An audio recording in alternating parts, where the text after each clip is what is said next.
सरकार हम लोग को वापस चाहिए, जिसने 15 सालों में बिहार को बर्बाद कर आज भी बिहार से बाहर पीढ़ी दर पीढ़ी लोग रहने को मजबूर हैं। क्यों? क्योंकि 90 का दशक ऐसा था।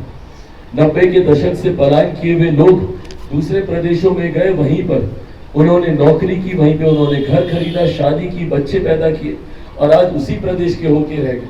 उनकी 2-2, 3-3 पीढ़ियां उस प्रदेश में रह गई इन्हीं कारणों की वजह से, और आज वही आहट दोबारा सुनाई दे रही है।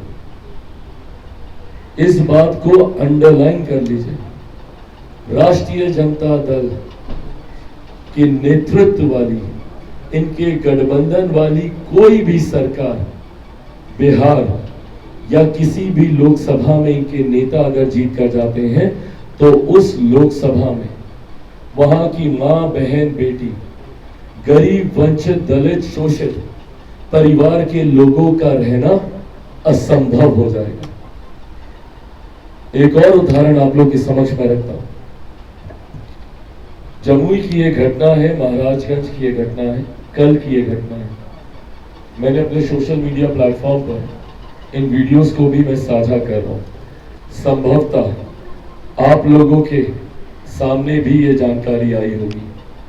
महाराजगंज जमुई में, जमुई विधानसभा के अंतर्गत, वहां पर बूथ नंबर 73 और 74 में श्री अमित कुमार भगत को राजद के नेता के द्वारा अमित कुमार भगत के परिवार की पिटाई की गई। क्यों? क्योंकि उन लोगों ने एनडीए के पक्ष में मतदान किया। वीडियो अगेन सेल्फ एक्सप्लेनेटरी है, उसमें वो बुजुर्ग आपको बताएंगे, वो महिला आपको बताएंगे कि किस तरीके से उनके साथ मार पिटाई राजद के नेताओं के द्वारा की गई, किस तरीके से उनके परिवार को जान से मारने की धमकी दी गई। इस बात पर कानूनी कार्रवाई भी की जा रही है। पर आप लोगों के माध्यम से मैं बताना चाहता हूं, और ये एक जगह का उदाहरण नहीं है, ये इस उदाहरण को मैं कोट इसलिए कर रहा हूं because this comes with a proof. मेरे पास वीडियो है इसको प्रमाणित करने के लिए। बाकी जगहों के लिए मैं मौखिक बोलूंगा, बट कोई प्रूफ नहीं है, क्योंकि वहां के लोगों ने मुझे बताया, और बिना प्रूफ के मैं नहीं चाहता कि मैं आप लोगों के समक्ष कोई बातें रखूं। धीरे धीरे जैसे वहां के भी प्रूफ हमारे सामने आएंगे, मैं वो भी बातें आप लोगों के साथ मैं साझा करूं। पर ये जानकारी अमित भगत जी की, आप वो वीडियो देखेंगे, एक बुजुर्ग व्यक्ति किस तरीके से डरा सहमा, लाचार, बेबस, अपने परिवार की जान की चिंता में। ये है हमारे नेता, ये है बिहार के दल जो बड़ी बड़ी बातें करते हैं, बेरोजगारी हटाएंगे, गरीबी हटाएंगे। 15 साल बिहार के लोगों ने दिया आपको। जब 15 साल में आप बिहार की गरीबी, बेरोजगारी नहीं हटा पाए, सबसे ज्यादा मजदूर बिहार में बने, और मजदूर बनकर हम लोग, लेबर क्लास बनकर हम लोग दूसरे राज्यों में हम लोग गए इन्हीं लोगों के शासनकाल में।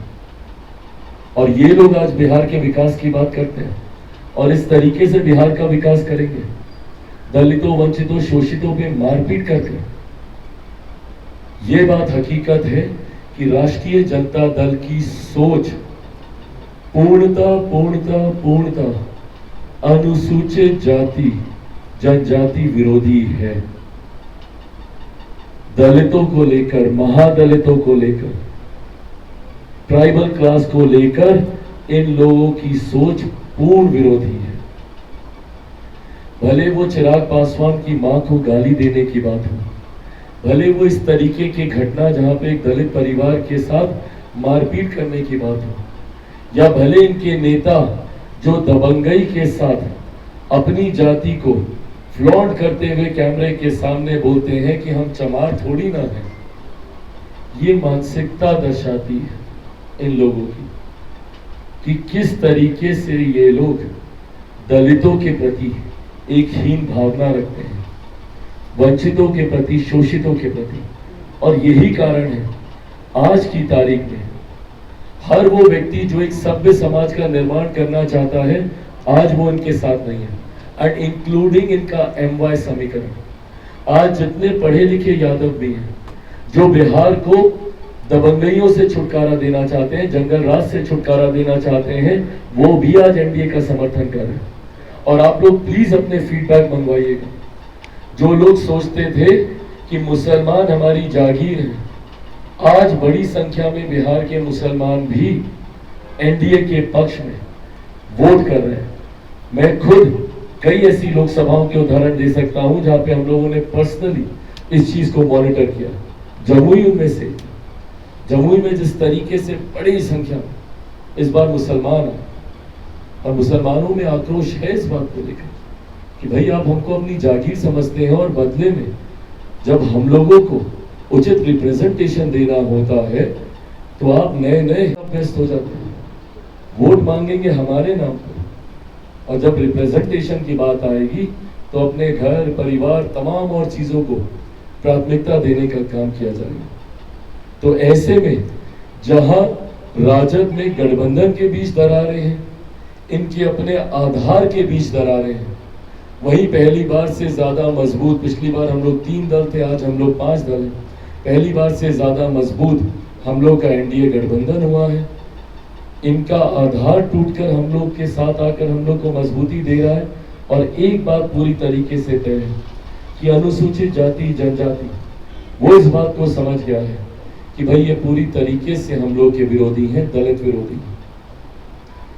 एकजुट होकर, और एक बड़ी आबादी है, मैं जाति की नहीं जमात की बात कर रहा हूं, अनुसूचित जाति एक बड़ा जमात है जो पूरी तरीके से आज की तारीख में एनडीए के साथ गोलबंद होकर हमारे प्रधानमंत्री जी के पक्ष में मतदान करने जा रहे हैं।